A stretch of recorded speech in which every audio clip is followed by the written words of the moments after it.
It's Luke Howard Live!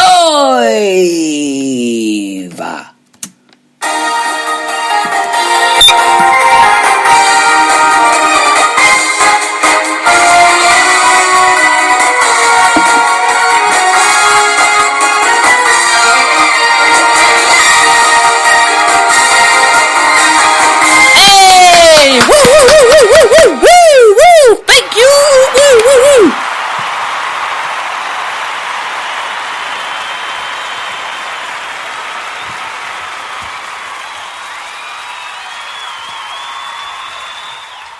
Mercy, gracias, thank you so much. Hello.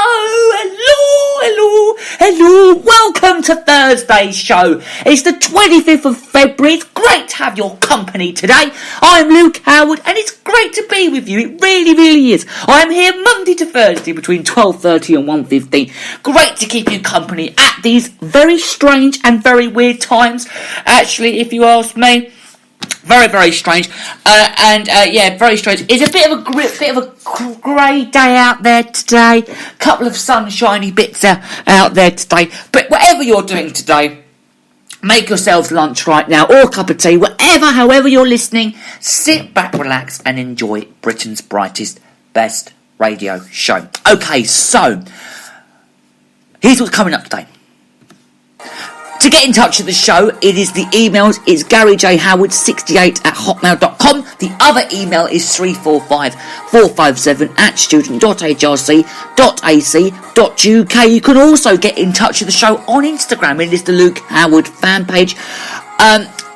And you can also email my colleague as well. That's Michael Walker. That's 34477@student.hrc.ac.uk. You could also email, use his other email, which is mdwalker2002@icloud.com. And you could also find him on Instagram as well. I think it's Michael Walker Live. Is it 132? It's something like that.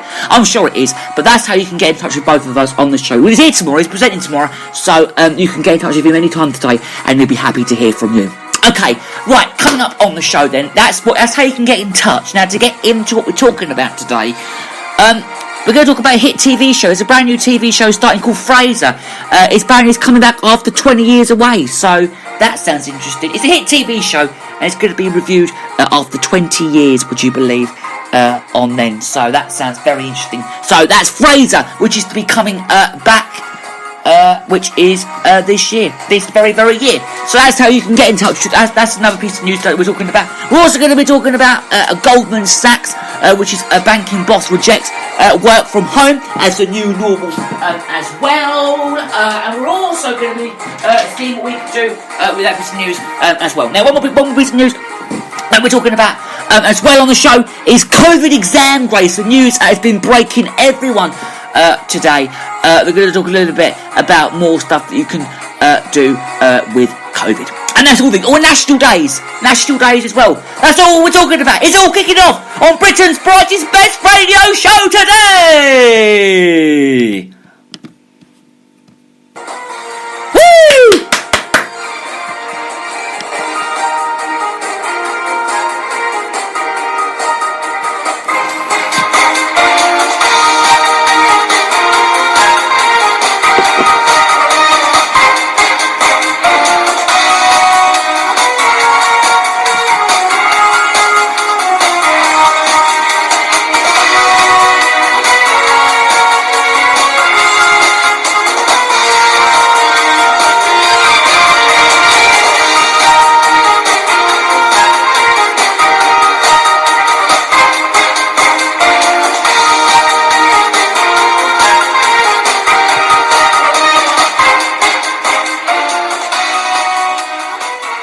Okay, so let's kickstart then. We're talking about what's breaking in the news as always. Now, there is the TV series Frasier. Apparently it's going to be reuniting and coming back this very year. It was hit in the 90s.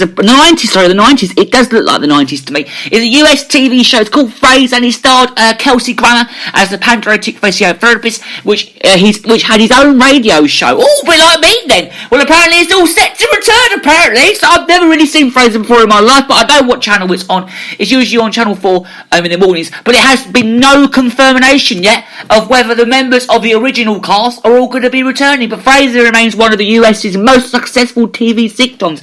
It ran actually for 11 series between 93 and 2004. We all knew that, apparently, and it won 37 Emmy Awards, including 5 for Best Comedy Series, apparently.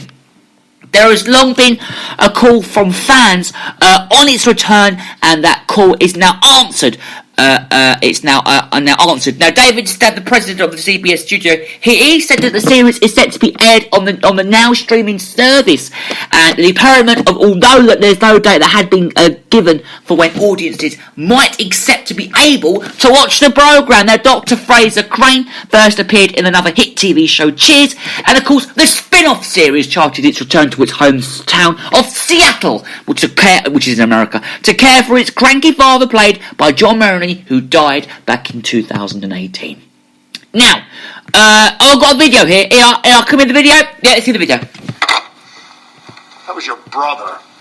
Wants me to pack a suitcase for Daphne for the trip to Cancun. Now I'm going to have to go through her unmentionables. I wonder if I'll ever see another unmentionable. Oh, come on. Frasier was just one bad... He was British, actually. He was British. And the cranky dad denies and Fraser Martin himself Eddie became their favourite one. And Marilyn was an incredible stage actor, winning a Tony in 1996. The winner is John Mahoney in the House. I'm just so proud to be a part of this whole proceedings tonight that this wasn't really necessary, but you'll never get it back. That remark is untrue and impertinent. Dolly has never been afraid of me. Seem a bit confused. Yeah, maybe, but I got you pegged. But I don't know what to do with those tossed salads and scrambled eggs. They're calling again. Scrambled eggs all over my face. What is it? Apparently, the show also followed Fraser's relationship with his brother Niles, who played by David Hyde Pierce, the English housekeeper Definite Moon, played by Jane Leeves, and Fraser's producer Ros Doyle, played by Perry Gliplin. It is not known if they will return, but apparently in January just gone, it was announced that another hit show from the 90s, Sex and the City, is also going to be returning as well. And we've never actually spoken about that programme before, but I don't think we should speak about it on the show today. Should we speak about it on the show today? No, we won't speak about it on the show today. Okay. Oh, there's another story that I do want to talk about, though, on the show. But my views on that programme is, I have seen Frasier before. It's a very good programme, but it sounds good to me, if you ask me. But I've never really seen it before, really. Okay, right, moving on. Tabby Marsh now has faced plenty of challenges running her cafe and gift shop. But next month, for the next few months, it could actually prove the last straw, apparently. And in 2015, she had just installed a state-of-art coffee machine and brought in stock of toys, candles, and other little home luxuries. When the chip shop next door caught on fire, the blaze spread and everything was ruined. Now, she spent years battling with insurance companies. She was rembling the business, and then came the pandemic. Of course, that came along. And it all started measures and collapsing in venues, but it's all only now with the vaccine rolling out, of course, woo! That in full swing and promise of reopening on the horizon. She said that her father, which is considering throwing in the town, she said, I've been through it, she said, and we've had conversations, that what point does it become too much? And it's stupid to keep going, she said, as well. And a big part of the problem is business rates as well, of course it is. And she said that she hadn't had to pay business rates since the start of the pandemic, but she said paying holiday, along with the furlough for workers, helped with the VAT, and the government backed with the giants, and she had searched for a business, Filippo, at Heritage, from going under, apparently. But much of the support, including the business rates holiday, is set to end in April, unless the Chancellor has change of the heart before the budget on the 3rd of March. Now, Rashid Sunak may decide, though, to extend the help, which would be a lifeline, says that Tabby, but better still, and she suggests that he could have a look at why rates are calculated together. But before the pandemic, more than half of Pyramid's profiles, around 13,000, went to pay business rates, and it's what they'd all had to start paying again. And then, even though she hadn't accepted customers to be back to their old spending and socialising habits for many months, because the rates that they're all calculated and they're all based on values of the high street shops front in Thornbury. This is Thornbury near Bristol, not on the revenues that she had also coming into her profits as well. But she saw customers browsing and checking prices on their phones in her shop, and she does wonder why retailers like her and our expected are shoulder so much more of the tax burden than online reveals, just because internet sellers operate out of the cheaper premises, but like out of the town warehouses as well apparently. But they're all not saying when she shouldn't be paying business rates ever, but she also said that the way they'd calculated it was ridiculous. It was ridiculous, and it isn't a fair playing field between the high street and online as well. Okay. Apparently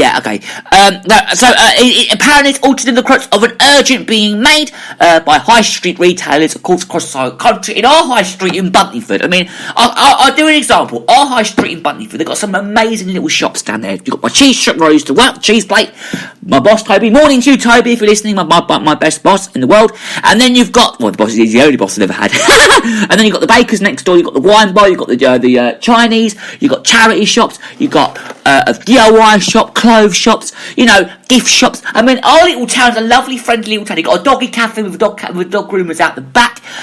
You've got a vape shop, pubs, and they're all losing a bit. Bike shop, they're all losing their little businesses because of all this very big pandemic. But it's also being developed. The Chancellor must accept that he needs to suspend the current systems to support the high street and the economic recovery where they all want to see it. Now, Byron member Veen Van Rieten Moss agrees that he ruins the tool shop, a network of hardware stores across London where property and therefore rates are especially high, and it's a network that is shrinking fast from 12 shops. Back in 2019, he is now down to just 4 outlets. But if he had to pay rates on all of the 4th from April, the bill would be around 66,000. He also said that he's struggling to do that despite the lockdown. DIY boom, current sales are down by around a third. So just over a month from now, he said he'll close the Paddington branch. But at the moment, they're all barely property, and said that within the money is invested and it was gone, and it's easier to cut any losses. He also said the government needs to provide at least another 6 months of business rates believed to tide shop owners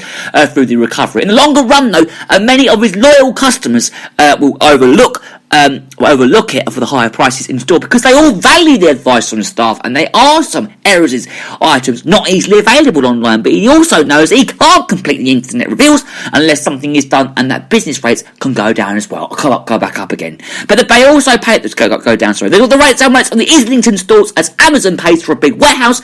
Where's the logic in that? Apparently, where is the logic in that? Seriously, but it's all they do 50 times for the revenue. Apparently, they acknowledges just abolishing business apparently rates, and would also leave the government with a 30 billion black hole that needs to be lifted somehow apparently. But some have also argued from the online sales tax, others for lower businesses rates on the high street, but higher rates for big warehouses and fulfillment centres as well. We all do need to think outside the box, though, don't we, really? Because they all do need to get the high street back. We all need to get it back. We need to get the high street back to normal. Wherever I go at the moment, wherever these shops goes.